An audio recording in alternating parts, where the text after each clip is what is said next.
Muito boa noite, meus amigos. Estamos começando a primeira edição aqui da série, edição especial. Vamos falar sobre as eleições de 2020, com pré-candidatos, com lideranças partidárias, lideranças comunitárias. Então a gente está fazendo, uma primeira mostra aqui, do debate aqui, tentando, debater as questões estruturais do município, porque é muito importante que a gente fale das eleições. Estamos num período pré-eleitoral, então a gente está conversando, com essas figuras marcantes, com as nossas lideranças importantes. E hoje o nosso canal aqui, tem muita alegria de ter a presença de uma liderança, que é muito querida, uma pessoa, uma figura assim que realmente tem compromisso com a coisa pública, e é alguém que o Brasil deve conhecer, que é o nosso presidente do PDT de Pelotas, vereador, líder da oposição, eleito pela própria oposição, Então, assim, o nosso querido companheiro Marcos Cunha, perdão. Marcos, seja bem-vindo ao nosso canal e é uma honra tê-lo aqui com a gente. E vamos debater os desafios do PDT nas eleições de 2020 em Pelotas. A gente tem muita coisa, a gente vai fazer uma rápida conversa, mas eu espero que seja a primeira de muitas vindas aqui no nosso canal. Seja bem-vindo, companheiro. Muito obrigado, Noé, pelo convite. Muito legal participar contigo, uma honra para mim. Eu queria dizer que nós, na nossa trajetória aqui em Pelotas, nós temos feito um trabalho assim de tentativa de aprofundar o trabalhismo na nossa cidade, e agora não é diferente. Nesse pleito eleitoral, eu sou pré-candidato a prefeito aqui, nós estamos tentando, e já fizemos uma reunião muito importante aqui com nosso companheiro André Stabile, de São Caetano, que organizou um plano municipal de desenvolvimento nos moldes, não é, do Plano Nacional de Desenvolvimento que o Ciro está apresentando para o país. Então, uma sugestão que eu dou até para os nossos companheiros que estão nos ouvindo, que nas suas cidades façam o mesmo. Busquem o Plano Nacional de Desenvolvimento, que está sendo debatido. Aliás, eu criei um grupo, vou te passar um link, não é? Para participar também. Nós criamos um grupo nacional, viu? Nós criamos um grupo nacional de debate sobre o livro Plano Nacional de Desenvolvimento, O Dever da Esperança, do Ciro. Ah, não é esse aqui também é importante. Não é esse aí. É esse. Isso, esse livro mesmo, que tem, inclusive, em PDF, viu? Sim. Nós, no grupo ali, vou te mandar um link do grupo do WhatsApp que nós criamos, tem mais de 70 pessoas do país inteiro que estão lendo isso é muito importante. Lendo o livro, debatendo em conjunto. Na segunda-feira passada, o professor de Sergipe, o Arthur, ele apresentou a introdução do Mangabeira Unger, que ele faz no livro, e agora, no próximo segunda-feira, às 19 horas, estás convidado, todos que estão nos ouvindo são convidados, eu vou mandar o link para ti. Sem dúvida. E eu vou compartilhar. Exatamente, pode compartilhar, e o mais importante, fazer a leitura do livro e participar dessas discussões. Foi muito interessante os debates que nós fizemos a respeito desse texto tão importante para todos nós. E eu quero convidar, e é o esforço que a gente faz também nessa reunião de segunda-feira, às 19 horas, toda segunda-feira, às 19 horas, eu convido a todos também para fazer um esforço, não é, de adequação desse plano nacional para os municípios.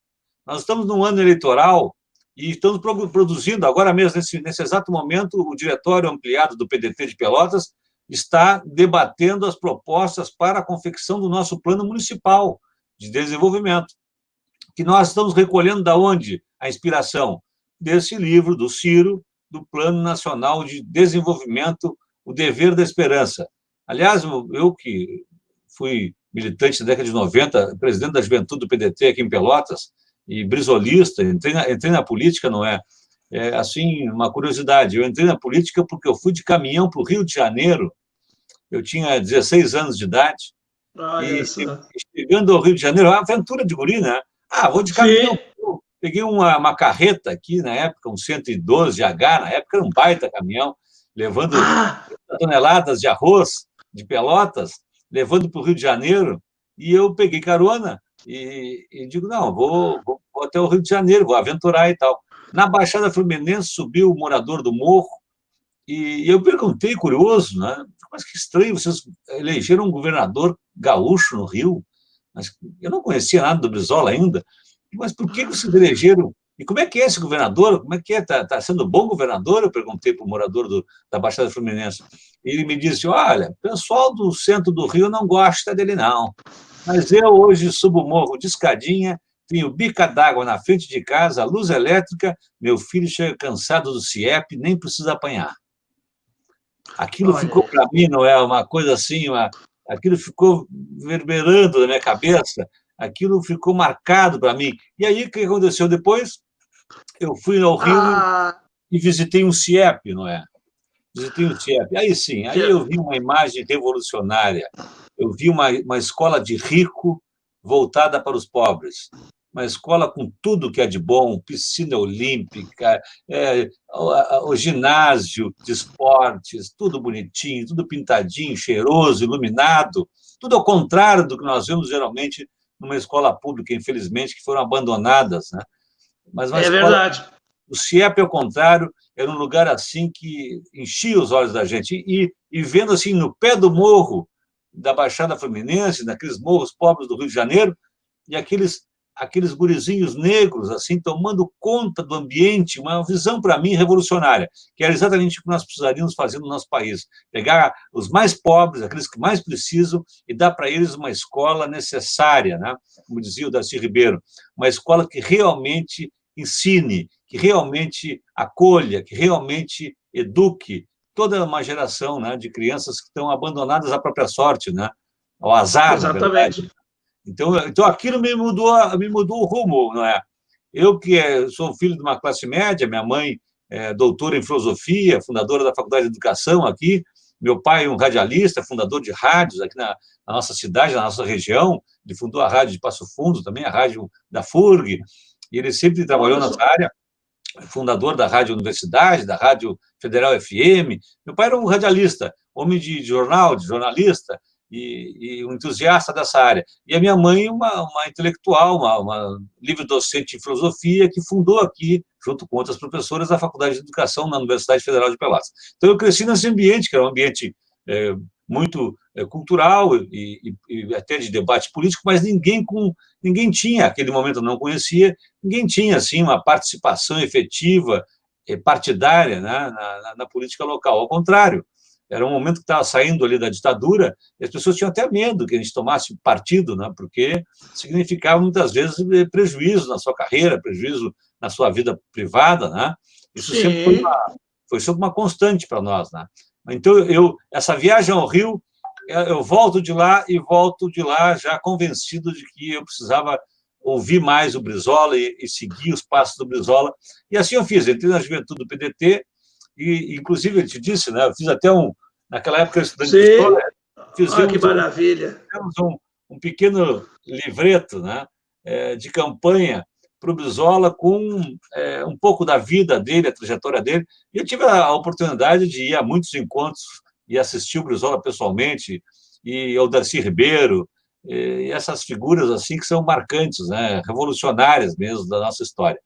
E isso tudo mudou o meu curso de vida. Eu, claro, depois eu fui pai muito cedo, e tive que trabalhar muito cedo também, comecei como bancário, depois comerciário, depois fiz o curso de História primeiro, me formei em História primeiro, depois eu Aí, fiz o curso depois eu fiz o curso de Direito, eu te contei, né, que quando eu no curso, exatamente. no curso de Direito, eu já estava no curso de Direito, fazia História e fazia Direito, fazia os dois cursos e trabalhava. Fazia Ah, 14 disciplinas, eu me lembro. É uma loucura. meu Deus. Guri, né? Coisa de guri. Fazia 14 disciplinas e trabalhava no banco. E aí e ainda queria fazer política no final de semana. Convidava os amigos para participar da juventude do PDT e convidei, e foram dois na reunião. Os dois eram estudantes de História, os dois eram estudantes de Direito. Tem essa coisa, né? O curso de História, eu acho que é uma porta aberta para as pessoas se depararem com a realidade histórica do país. E aí, não Exatamente. tem, né? Aí quem conhece o trabalhismo, quem vê o Getúlio, que é um divisor de águas, o Brasil antes, o Brasil depois de Getúlio, né? Não pode ficar impassível, né? Tem que tomar partido mesmo, né? E eu aí entrei no PDT, me filiei na juventude do PDT e comecei a minha militância política, então, bem jovem, tinha 18 anos, talvez nem isso, 17, por ali, e já convencido de que o Brizola realmente é quem podia mudar nosso país. E fiz tudo que tu pode imaginar, não é? Eu fiz para que o Brizola fosse eleito presidente. Aqui, na época, eu conto isso como uma coisa pitoresca, porque a pessoal jovem como tu e mais jovens do que tu também nem sabem o que eu vou dizer. Mas na época não tinha internet, não tinha nada disso. E a gente, o que tinha era o telefone, era a carta. Então, nós íamos aqui na TMR, nós tínhamos uma companhia telefônica, melhoramentos de resistência aqui em Pelotas, que até era uma referência, era uma telefonia muito de boa qualidade. E nós tínhamos lá, os guias telefônicos enormes de São Paulo, e nós sabíamos que o Brizola estava muito mal em São Paulo, então nós escrevíamos cartas, não é? Mandamos não sei quantas mil cartas aleatoriamente para São Paulo pedindo voto para o Brizola. Tu pode acreditar? Meu Deus! Depois, mais adiante, eu fui fazer uma especialização em Direito Comunitário Europeu na Itália e morava em Gênova, mas o que eu fiz? As eleições eram no Consulado de Milão. Aí eu fiz um panfleto, isso já era 94, aí eu fiz um panfleto que dizia assim: vote em Brizola para voltar para o Brasil. E panfletei, fiz boca de urna em Milão para o Brizola também naquela eleição. Maravilha! Não, essas histórias, sabe, Marcos, que eu vou dizer uma coisa, depois de uns comentários que eu ouvi aqui essa semana no canal, eu estava conversando com os amigos que colaboram aqui com o canal aqui no WhatsApp, e disse assim: eu quero dar um banho de trabalhismo no canal. Chega, a gente tem que dar um banho de trabalhismo, porque o pessoal aí está muito perdido. A militância da internet precisa ter contato com essas histórias, para que aí crie a raiz de fato. Senão a coisa vai ser aquela coisa que um ventinho passa e derriça, né?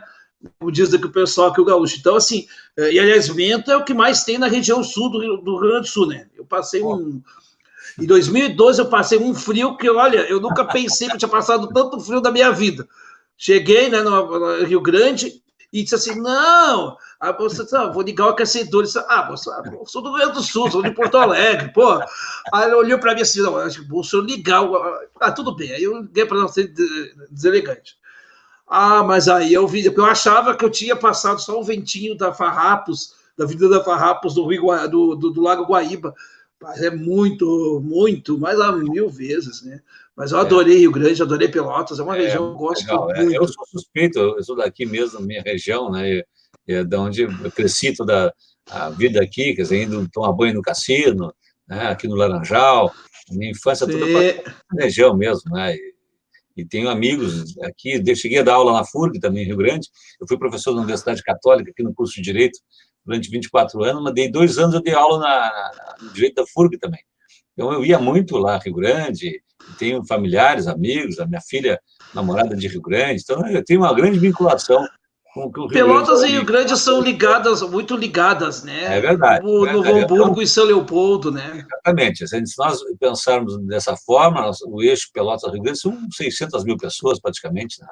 Então, são 50 quilômetros, agora com a estrada duplicada, então ficou muito mais próximo, meia hora, o sujeito se desloca. É como se fosse num grande centro, ou como se fosse uma mesma localidade, na verdade, né?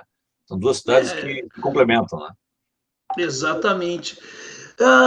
Bom, Pelotas é uma cidade grande, com enormes dificuldades sociais, né? A região sul, historicamente, né, sofreu muito, né? Há uma depressão, assim, vamos dizer assim, no Rio Grande do Sul, entre a metade norte, que se desenvolveu aí a serra, né, e tudo mais, aquela coisa da colonização alemã e italiana, e tem uma metade sul muito deprimida, de muitos anos, né?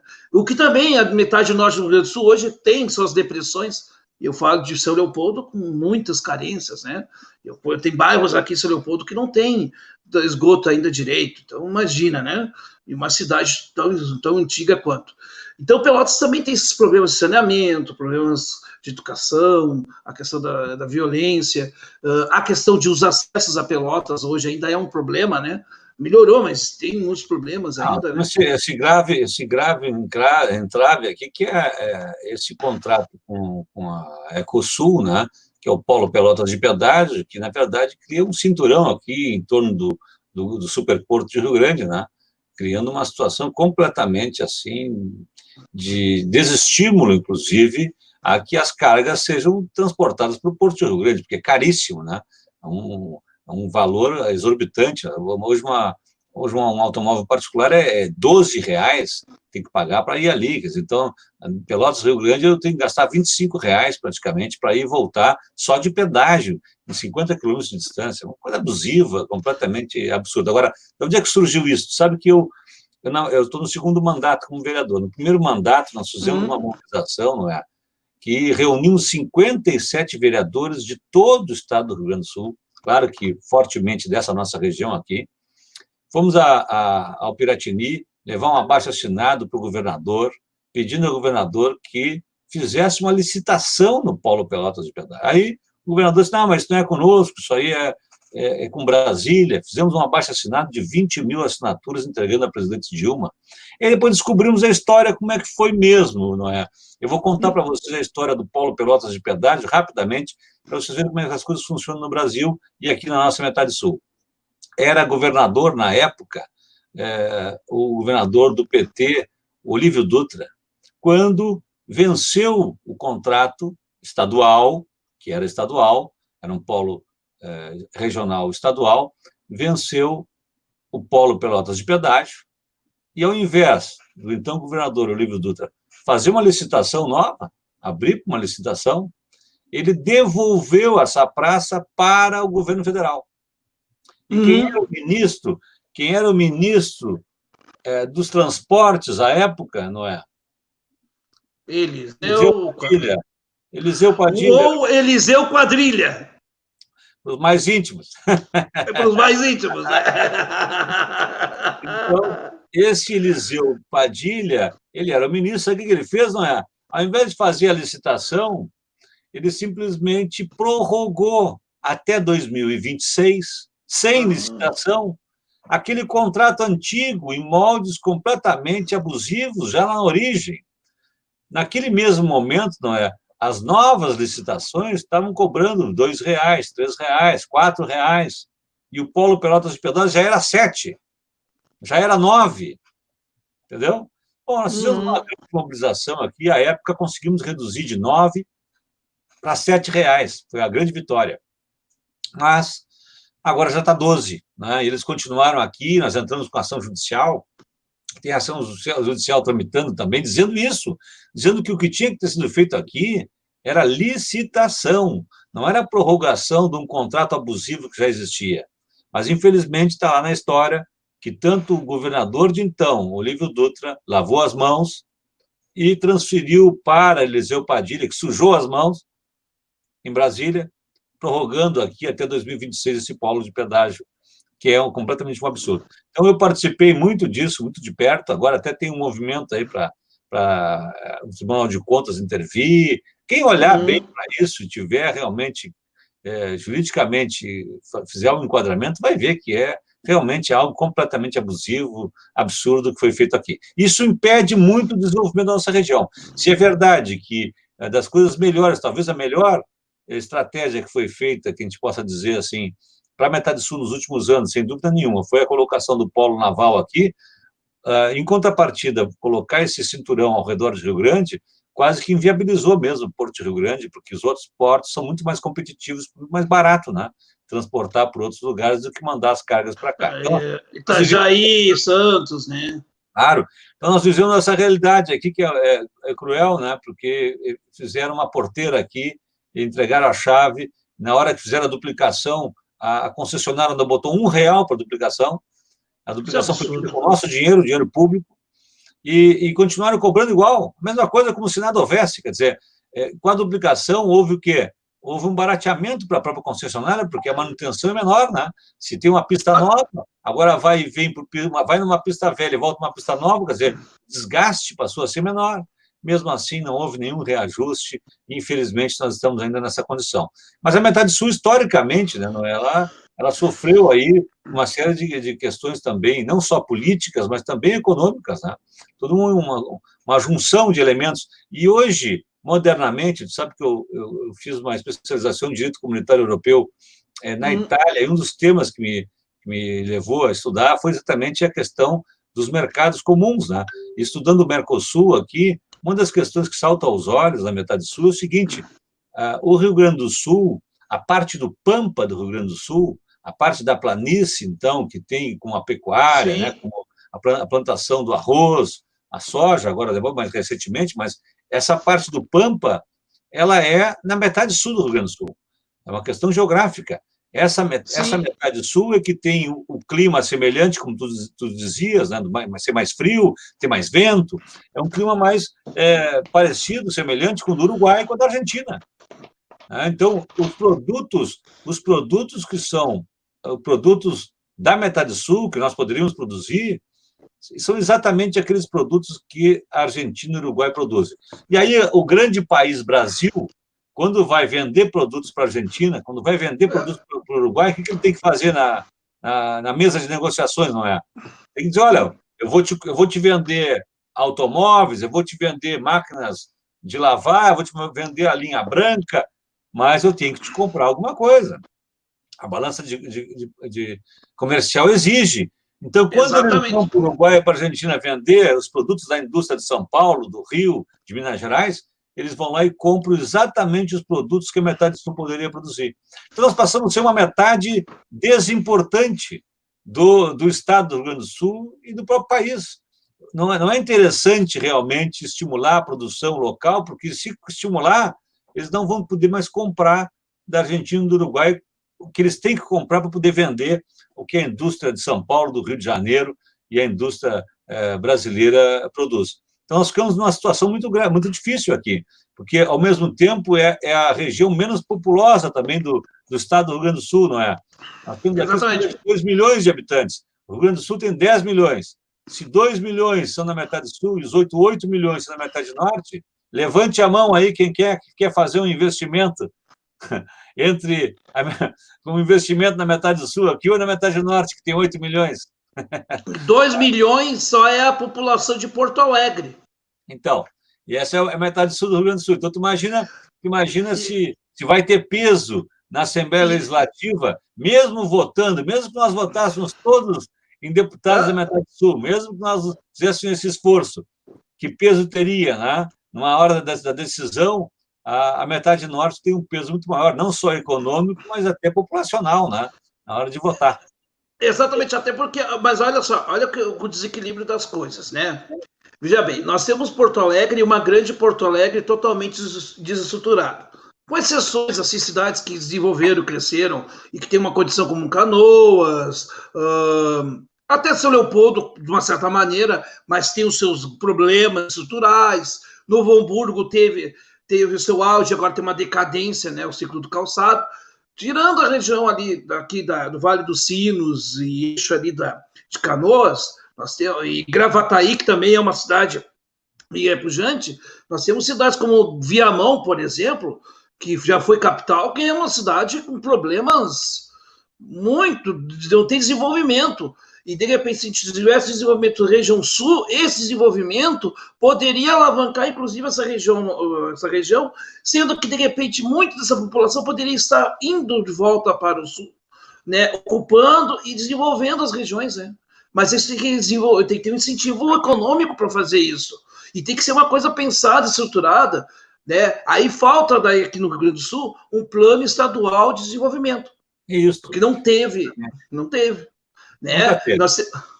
Nunca teve. Então, assim, nós temos hoje, assim, né? E olha, isso com o Olívio ainda foi para mim, ainda não foi um governo ruim, mas essa coisa da entrega das concessões dos polos de pedágio foi um erro do Olívio. Um dos erros do Olívio. Esse é aquela história da Ford, te lembra? Eu vou te contar aquela da Ford, das coisas mais decepcionantes que eu tive foi aquela também. Eu participava num programa de rádio aqui, debate político, Pelotas 13 horas, que eu participei durante muitos anos. Eu comecei participando aos 18, acho que parei aos 48. Então, eu participei muitos anos, né? Estou com 53, faz pouco tempo que eu parei de participar. Mas eu participei muitos anos. E era uma mesa de debate, que ali se reuniam pessoas para debater política, principalmente de centro-direita, vamos dizer assim, né? E poucos de centro-esquerda ou até de esquerda. E eu, naquela oportunidade, ouvindo os argumentos, inclusive, que os arrozeiros mencionavam, aqui no caso até eu me lembro do Érico Ribeiro, que dizia que era um grande produtor de arroz aqui, né, do dono do Extremo Sul, ele dizia, olha, vocês querem dar dinheiro para fora ficar no Rio Grande do Sul, que era o debate da época, né? E ele dizia, olha, cada real que vocês colocam numa indústria automobilística, ele vai todo embora daqui, é para maquinário, e a empresa multinacional vai levar o dinheiro para o país dela, de origem.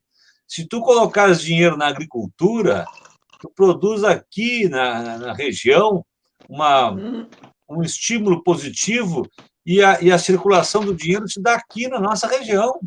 As pessoas recebem o dinheiro, vão consumir aqui, quer dizer, tu cria um ciclo positivo, porque entrega recursos para a produção, as pessoas se empregam, trabalham, e ainda por cima trabalha muito mais gente, porque é trabalho braçal, e esse trabalho resulta não só em riqueza, como também redistribui no próprio estado do Rio Grande do Sul. Não vai embora o dinheiro.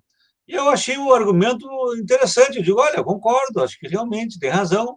Tem razão, acho que nós não devemos dar dinheiro para uma indústria automobilística, devemos dar dinheiro para a nossa agricultura, para o nosso produtor. E eu concordei, era eu concordando com a liderança do PP aqui. Mas quando estão certos, né? Me convenceu, foi o que eu disse, olha, com bons argumentos eu me convenço. Esse argumento é bom, acho que é bom. E aí teve aquele embate, não sei se tu não vai te lembrar também. Me lembro. Lembra?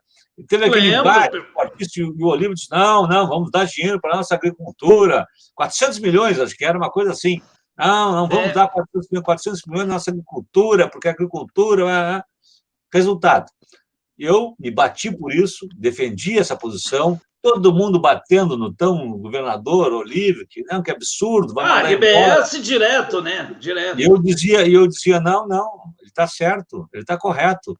Ele tem que botar esse dinheiro na agricultura, porque tem que investir no nosso povo aqui que está desempregado, para o nosso povo ter recursos, para o nosso povo poder produzir riqueza e daí gastar aqui mesmo, não mandar embora daqui, como é o caso da Ford. Uma semana depois, o Olívio vai para a televisão e diz, não, nós vamos dar 200 milhões para fora. Aí me caiu o buchá do bolso, como se diz, né? Aí me caiu o buchá do bolso. Aí eu tive que me render e dizer, bom, aí os caras vieram para cima de mim, né? Pô, e agora? E agora estás defendendo o homem já disse que pode dar duzentinhos, dá. E eu digo, não, ele está errado. Ele está errado, ele não deveria ter recuado dessa maneira como recuou. Ele deveria ter mantido coerência e mantido a posição dele. Mas foi ridículo, porque aquilo não resultou em nada, a Ford foi embora mesmo para a Bahia, e não adiantou, não quis pegar os 200 milhões, coisa nenhuma, só ficou explicitado que, na verdade, o Olívio não tinha firmeza nas suas convicções, né? Não manteve firme as suas convicções naquele momento. Né? Uma pena, mas são episódios interessantes, porque são visões que eu pensava assim, bom, a visão do arrozeiro, do PP, era muito mais progressista, realmente, do que a visão do governador Olívio naquele momento, porque tinha uma visão estratégica para a nossa população que vale até hoje.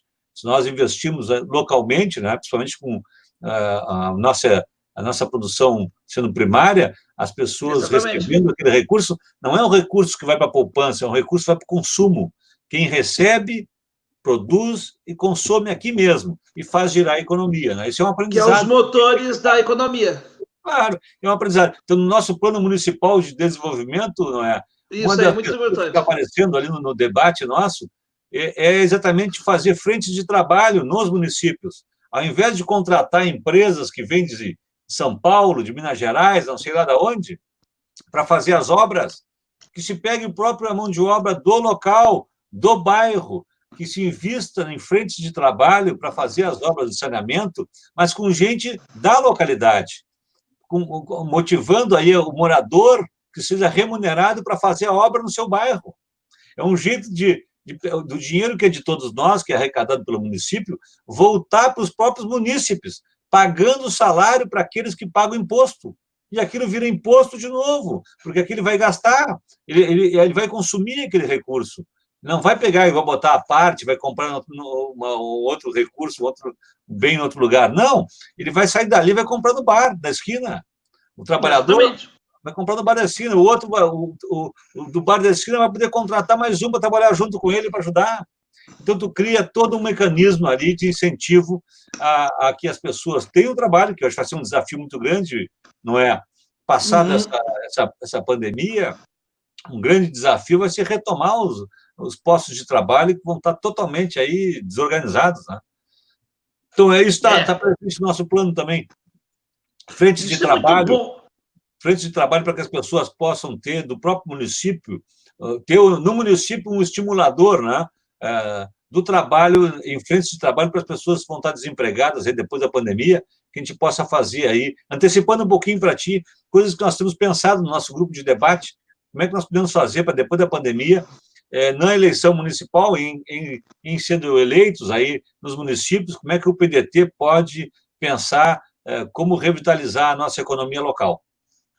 Isso é muito importante, que a gente também aí a gente faz oposição, por exemplo, a Bolsonaro, mas temos proposição, né? Aliás, para aqui para a oposição de São Leopoldo aqui, aprendam com a gente, que a gente propõe, não é só criticar o Bolsonaro, então temos que se propor, né? Eu acho que sabe que a gente pode, eu aqui como vereador, sempre frequentemente sou acusado, vocês estão criticando e tal, eu digo, eu até gosto de apresentar soluções também, propostas, mas eu acho que o parlamentar é o espaço do debate político. Claro. Ele pode levantar questões para as quais ele até não tem a solução.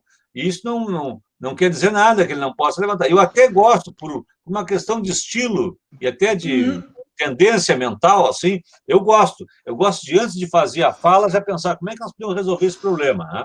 E claro! Quer dizer, um outro problema que nós estamos enfrentando aqui, que eu acho que é bem interessante até compartilhar com os companheiros, para pensar também no plano municipal, né? A adequação do nosso plano nacional para o plano municipal. O Ciro fala em soberania, né, do país, Brasil, em relação a outras potências.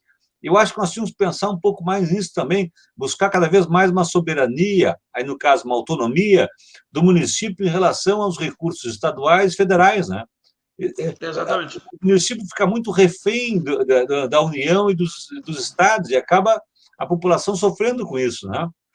Por que não pensarmos, por exemplo, em produção de energia no próprio município, né, não é? Hoje nós temos a energia eólica, que é um sucesso, é uma energia firme para nós. Tu mesmo mencionavas aqui na nossa região que tem muito vento. Sabe que a energia eólica, não é? E na Europa, ela é considerada uma energia não firme, quer dizer, porque depende muito da sazonalidade dos ventos.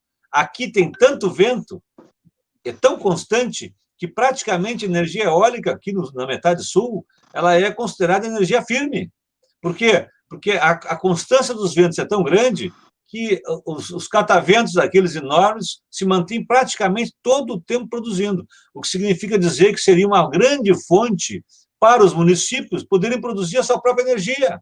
Ainda mais agora, nos tempos que nós estamos falando aí de privatizações da CE, seria uma boa forma de se libertar, né, do jugo de uma empresa privada, que depois pode suceder a CE, né? Seria uma boa forma de nós começarmos a produzir a nossa própria energia. Assim como muitas pessoas já fazem, colocando as fotovoltaicas, né? Energia fotovoltaica já é um sucesso, né? Muita gente já colocou no seu escritório, na sua casa, e já percebeu que é uma grande estratégia de economia, né, de energia. Por que não fazer isso também o próprio município, né? O próprio município poderia, nós gastamos cerca de R$800 mil por mês aqui em Pelotas com o pagamento da CE, de luz da rua, a iluminação de rua. Por que o município de Pelotas não poderia produzir com energia eólica e até, quem sabe, produzir uma energia mais barata do que a CE produz, como fonte, inclusive, de atração, para que as empresas nossas possam produzir mais barato e que se possa, então, ter outras atividades aqui a partir de uma produção de energia. Para dar mais um exemplo, né, de uma estratégia que pode ser que é bem pequena, local, está sendo pensada aqui, mas que tem um fundo de, vamos dizer assim, de atração, de um lado, né, de outras empresas que, tendo energia barata para oferecer, poderiam se sentir atraídas, e, ao mesmo tempo, economizar com um insumo importantíssimo, que é a iluminação pública do município, né? Então, essas coisas estão aparecendo aqui no nosso debate, são interessantes de serem compartilhadas, porque pensar um pouquinho de como é que nós podemos ter o nosso município com capacidade econômica para enfrentar dignamente aí as questões que são mais importantes para a nossa população, como saúde e educação, né, por exemplo, né, que Pelotas é dos 497 municípios, isso desde o governo Eduardo, até agora no governo Paulo, o PSDB nos colocou nessa condição, manteve o município nessa condição. Dentre os 497 municípios do estado do Rio Grande do Sul, não é? Pelotas, desde 2012, está na posição 494, no que diz respeito a investimentos com recursos próprios em saúde e educação. É isso mesmo que vocês ouviram. Que absurdo, né? É um dos municípios que menos investe em saúde e educação no estado do Rio Grande do Sul. Isso dados do Tribunal de Contas. Aliás, o endereço que acho que é importante compartilhar também, não é? Na página do Ministério Público do Estado do Rio Grande do Sul, eu acho que é mpr.jus.gov.br, depois dá uma olhadinha. Lá vai ter mapa social do Rio Grande do Sul. Nesse mapa social, tu vai encontrar esses dados todos por cidade. Tu pode até comparar uma cidade com a outra, não é? É muito interessante. É muito interessante. E são dados do Tribunal de Contas do Estado do Rio Grande do Sul, que estão disponibilizados ali, mas que tem como base IBGE, são estudos sérios. Então, é dali que eu estou tirando esse dado para dizer para vocês que Pelotas está entre as cidades que menos investe tanto em saúde quanto em educação. Nós somos aqui, por exemplo, Pelotas, 78% das crianças em idade de creche estão fora das creches em Pelotas. Não tem creche aqui. 78%. Das 14 creches que o governo federal disponibilizou, Pelotas só construiu 2. 12 creches foram simplesmente abandonadas, então até depredadas, muitas delas, né? Perderam até, foram abandonadas, não foram construídas e ficaram assim. E por isso esse é um déficit, por exemplo, importantíssimo para nós, porque se as mães não têm onde colocar os seus filhos, né? Para com tranquilidade poderem ir trabalhar, para não exporem as crianças à violência, a uma série de vicissitudes, né? Essas crianças bem protegidas dão garantia que a mãe pode ir trabalhar também, né? Então, exatamente. É fundamental, né? E tem que estar lá no ambiente onde estão as famílias, né? Nos bairros. Não pode estar em uma outra localidade que dificulte, né? Para essa mãe que quer sair para trabalhar, que ela possa trabalhar. Então, isso é outra questão importantíssima. São pequenas coisas, mas importantes, né? Como essa de ter, sim, um local específico para colocar as crianças com segurança, e os primeiros anos de vida são os mais importantes, né? Isso o Brizola sempre nos disse, né? Que tem que cuidar da criança na barriga da mãe. Ele dizia assim, o Brizola, né? Nós temos que cuidar das crianças, alimentar e preparar elas para o mundo já desde a barriga da mãe. Tem que dar um cuidado todo especial, e esses primeiros anos de vida são os mais importantes para o resto da vida das pessoas. Então, é aí que nós temos que apostar, né, para melhorar a nossa condição. Então, são exemplos, né, de coisas que estão surgindo no nosso debate do nosso Plano Municipal de Desenvolvimento, que estão, a gente, inspirado no Plano Nacional, estamos tentando adaptar, né, para ter em Pelotas aí um projeto inovador, né, que anime as pessoas a pensarem que é possível fazer as coisas diferentes daquelas que têm sido feitas. Ótimo, isso é muito bom, isso nos anima, né? Porque a gente tem visto, por exemplo, exemplos bem assim, bem interessantes. Manaus está produzindo o seu plano municipal de desenvolvimento. Na cidade agora de São Paulo já está discutindo isso há muito tempo. Agora São Caetano, o plano municipal de desenvolvimento de São Caetano, que o André Stabile, que é um companheiro de São Paulo, nos levou, e nós fizemos um encontro, um debate com o André, com 40 integrantes do diretório do PDT, e o André veio, apresentou o plano municipal, e nós fizemos um debate muito rico, e dali partimos para fazer uma adaptação para o município de Pelotas. Então, eu quero agradecer publicamente o André Stabile, poxa vida, também, que se dispôs a isso, né? Nos ajudou muito. Sim. E agora aqui estou querendo compartilhar com vocês essa ideia que eu acho muito interessante da gente fazer desse momento do ano eleitoral, em que nós temos o plano nacional do Ciro sendo debatido, que também se faça um debate aí sobre esse plano municipal de desenvolvimento, né? Para a gente poder pensar 15, 20 anos para frente, né? Não só a eleição desse ano. Justamente. E eu queria, assim, para a gente já. Infelizmente, a gente tem pouco tempo, né? Porque o Marcos é uma liderança, uma referência. Eu me ficaria horas ouvindo e debatendo, mas o nosso vereador aqui, presidente do PDT, tem nas suas agendas, né? Eu queria, assim, para a gente finalizar, Marcos, dessa primeira vez aqui, mas eu já vou reiterar. Estás convidado, muito bem convidado aqui, outras oportunidades, precisar aqui, o diretório de Pelotas, companheiros de Pelotas, todos aqui, as portas estão abertas, tá? Tenho um carinho enorme. Tem um grande amigo meu aí da região de Pelotas, aí, que é o professor Jorge Eremites, que eu já mando um abraço. Manda um abraço afetuoso. Nos encontramos em Porto Alegre, nos abraçamos. Foi uma loucura quando encontrei com a Juliana. Tempo bom esse que a gente podia se abraçar, né? Não é? Tempo bom. Não podemos mais, né? Temos que ficar à distância. E eu sou um cara muito afetuoso, então eu gosto de abraçar e tal, mas não dá, né? Infelizmente não dá. Então, assim, eu queria, assim, rapidamente, desse um panorama de como que o PDT está inserido nessas eleições em Pelotas de 2020. Né? A gente sabe que o PDT é protagonista da oposição, mas como é que está essa atuação do PDT nas eleições de 2020 em Pelotas? Como é que estamos? Agora, tu está dizendo que nós teríamos um compromisso agora às 21, exatamente agora às 21, não é? Nós vamos ter um encontro aí, que nós estamos já alimentando há mais de um ano, que é uma frente ampla que nós queremos fazer aqui em Pelotas.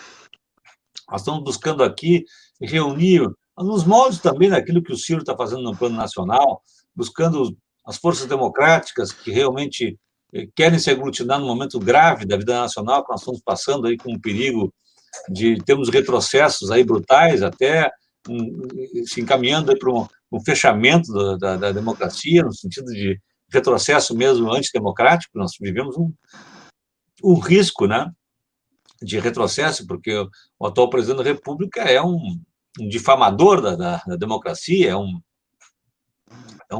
candidato a déspota, né, é um sujeito que preconiza, né, ações exatamente contrárias àquilo que a democracia determina. Então, nesse ambiente que nós estamos vivendo, é importante a gente aglutinar todas as forças democráticas. Claro que nós começamos, até a partir daquela experiência que nós tivemos, nós estamos tendo na Câmara de Vereadores, nós temos aqui 21 vereadores, e dos 21, 16 estão na base do governo, 5 não. Quem são os 5 que não estão? PDT, sou eu, o líder da bancada, e tem a vereadora Cristina, que foi um sucesso na eleição, foi a mais votada mulher que nós tivemos aqui no Rio Grande do Sul, é uma defensora dos animais, né, que ela tem uma bandeira fortíssima. Eu e a Cristina, estamos sempre juntos, na oposição, o vereador Ivan, do PT, o vereador Fernanda, do PSOL, o vereador Toninho, do PSB. Então, é PSB, PDT, PT, PSOL. São esses partidos que estão hoje na oposição. Todos os demais estão na situação, não é? Então, que maravilha. Em Pelotas nós temos praticamente todos os partidos, né? Então, imagina tu.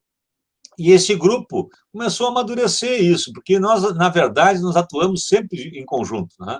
Sempre que tem uma audiência pública, um conversa com o outro, um convida o outro. E agora eu criei o Comitê de Combate ao Coronavírus aqui na Câmara, e essa comissão, eu sou o presidente da Comissão de Combate ao Coronavírus, mas quem é que atua nessa comissão? PSB, PT, PSOL, PDT, somos nós, sempre nós. Agora, sempre nós que fazemos, né? E eles ficam na cola, né? Sempre nós, eles só estão ali para bater palma para aquilo que a prefeita apresenta e ficar quietinho quando não são comandados para falar, enfim. A vibração vamos dizer assim, e a vida está nesse núcleo de 5 vereadores da oposição. E nós começamos a pensar, faz um ano, nós estamos nos reunindo, tentando fazer com que, então, essa vitalidade e essa crítica que nós fazemos à postura da administração, que quis privatizar a autarquia municipal de tratamento de saneamento básico, que é o SANEP, que nós temos uma autarquia aqui muito boa, saudável, e estava querendo o ex-governador, ex-prefeito, quis privatizar bem no final do seu governo. Também essa questão da iluminação, ela quer fazer taxa de iluminação, nós queremos que seja produzida aqui mesmo a iluminação, e assim por diante. Essas questões todas, que elas sejam encaminhadas, então, no processo eleitoral, para ser uma plataforma para esses partidos que estão descontentes, e em torno desses partidos outros tantos se reunirem. Então, nós estamos fazendo esse esforço, não é? Agora, às 9 horas, eu tenho reunião com esse grupo para tentar ver qual é o critério que nós vamos poder ter de escolha do candidato ideal, daquele que, nesse momento, pode melhor representar esse grupo, pode ter mais chance de vencer as eleições num embate com relação à atual prefeita, a Paula, ou o ex-prefeito Fetter, que deve vir também no mesmo campo político, né, da situação. Então, os mesmos de sempre. Mais do mesmo. Mais do mesmo. Mais né? do mesmo. Nós queremos coisas mais diferentes do mesmo. Nós queremos inovar, né? Nós queremos, com criatividade, aí, poder fazer com que as pessoas, primeiro, participem dos processos de decisão daquilo que afeta as suas vidas, né? Porque essa perda da democracia foi muito grande, né? Isso aí também nós temos que chamar atenção para esse aspecto. Nós não vamos conseguir modificar a sociedade se nós não conseguirmos mobilizar a comunidade para que ela participe das decisões.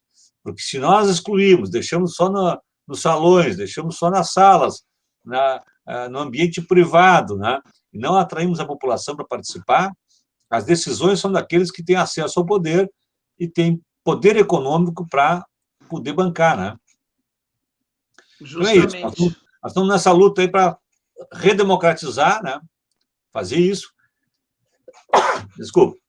E também redemocratizar e também fazer com que surja, então, essa sinergia, né, entre esses partidos que são da oposição e possamos apresentar uma proposta diferente para a cidade, mas que tenha força para fazer o enfrentamento, né? Porque até nós poderíamos muito bem assumir para nós esse papel isoladamente, né? Mas aí a gente sabe, né, os recursos são muito menores, quer dizer, aqui nós vamos ter todo o peso de ser a cidade do governador do estado, do PSDB, que está na reeleição, quer dizer, uma derrota aqui para o PSDB em Pelotas tem um significado muito mais amplificado do que uma derrota em Caxias, do que uma derrota em Novo Hamburgo, do que uma derrota em outro lugar, porque aqui Exatamente. é a cidade do próprio governador, né? A cidade em que ela está buscando a reeleição, quer dizer, a não reeleição da prefeita atual e perder o PSDB na cidade de Pelotas coloca eles numa condição de demonstração de fragilidade, né, dos pontos que realmente são frágeis que eles têm, mas que a população em geral não fica sabendo, né? Não ficaram sabendo nem no processo eleitoral durante a campanha, né? Quando nós apontávamos uma série de problemas, né, como esse, essa postura privatista, essa postura sem muito critério na hora de escolher também as parcerias. Eu aqui suspendi um contrato feito pelo então prefeito de 2.100.000 sem licitação, que ele fez para beneficiar um parceiro da Comunitas, que é uma instituição que patrocina a ele próprio, o atual governador, inclusive deu bolsa de estudos para ele depois nos Estados Unidos, depois que ele cumpriu a tarefa aqui como prefeito, ele ganhou uma bolsa nos Estados Unidos. Ganhou um presentinho. Ganhou um presentinho. E tudo isso, infelizmente, foi considerado legal. Ele veio para o Ministério Público, todas essas denúncias, né? Mas o Ministério Público achou que não tinha ficado configurada aí uma compra de uma atuação, né? Mas é aquela coisa, né? Coisas que nós já vimos. O principal financiador da campanha dele em Pelotas foi uma empresa que depois foi quem construiu o ginásio municipal aqui. Aquelas coisas que nós já vimos, né, no país afora, que se repetiram aqui também, e que nós, como força de oposição, denunciamos, né? E que algumas delas nós conseguimos, e outras, infelizmente, não. Vai ter que ficar para um plano de governo inovador que nós queremos fazer para apresentar para a nossa cidade aí, e que vamos ver o que vai acontecer, né? Mas eu espero que nós tenhamos aí, vamos dizer assim, racionalidade e firmeza de propósitos, né? Para poder nos despir assim, das vaidades pessoais, e pensando efetivamente em criar um ambiente de redemocratização, de participação e de voltar a nossa atuação para a diminuição das desigualdades no município, quer dizer, que é uma tarefa nacional, nós diminuímos as desigualdades no nosso país, que é um país, um dos mais desiguais do mundo, se não for o mais desigual do mundo, é o Brasil. Mas como é que nós podemos diminuir as desigualdades nas nossas cidades, não é? No nosso plano municipal de desenvolvimento. é para isso que nós vamos voltados, aí a nossa atenção está voltada para isso. Pensar essas questões gerais e tentar fazer com que essa eleição municipal a gente possa já começar a mostrar aqui que veio, né, o trabalhismo no nosso país. É isso. Tá? Voltarmos, assim, a nossa energia para fazer com que as nossas cidades sejam exemplos de atuação trabalhista e que isso seja, vamos dizer assim, um estímulo, né? É como se uma primeira visão daquilo que nós queremos para o nosso país depois, logo ali adiante, com Ciro Gomes, né, na presidência da República. Parabéns, é isso aí mesmo. Olha, esse discurso me representa. Olha, presidente Marcos, né, vereador Marcos Cunha, essa pessoa, gente, aqui é pessoa com nível, né? Quem tem nível é isso, né, gente? O Brasil precisa de pessoas assim. Eu quero agradecer demais a sua participação aqui conosco, né? E por mim ficaria muito mais tempo, mas a gente sabe das suas agendas que são importantes. E eu quero, né, mais uma vez, reiterar o convite para outras oportunidades. Precisar aqui da gente, conte com a gente. Vamos Somos fazer parceiros. isso, tá? Vamos agendar um outro dia para a gente, até quem sabe, poder falar, já passado esse momento aí de indefinições, né? Quando a gente conseguir mais ou menos fazer um esboço na nossa frente que nós queremos criar aqui, se tudo der certo, vamos criar, poder falar um pouquinho, então, já dos planos que estão aparecendo para compartilhar com os companheiros todos aí do PDT, do Rio Grande do Sul, para que façam o mesmo, né? Eu deixei aqui no bate-papo nosso aqui, depois eu te passo. Sim, sim, eu olhei. Tu viste ali? Aquele ali, sim, o link para acessar também a página do WhatsApp, para quem está nos ouvindo, quiser participar dos debates com relação ao livro Plano Nacional de Desenvolvimento, o Dever da Esperança, do Ciro Gomes, é só clicar ali, já entra direto no grupo do WhatsApp, e este grupo do WhatsApp não são só companheiros do PDT, são companheiros que querem tratar desse projeto, tá? Então, assim, é aberto e todos estão ali imbuídos da intencionalidade de aprofundar o conhecimento que esse livro tem. E ali tem um livro em PDF gratuitamente também, viu? Maravilha. Quem não tiver livro em papel, é só nos pedir que envia ele em PDF, a pessoa pode acompanhar em PDF também. Uma coisa muito boa que o Ciro fez também, quando ele lançou, eu até comprei o meu em papel, que eu gosto do papel e gosto de... Eu também gosto, eu ganhei, mas eu gosto do papel. Eu também gosto. Mas tem em PDF também, para quem não tem a chance de ter o em papel, tem em PDF.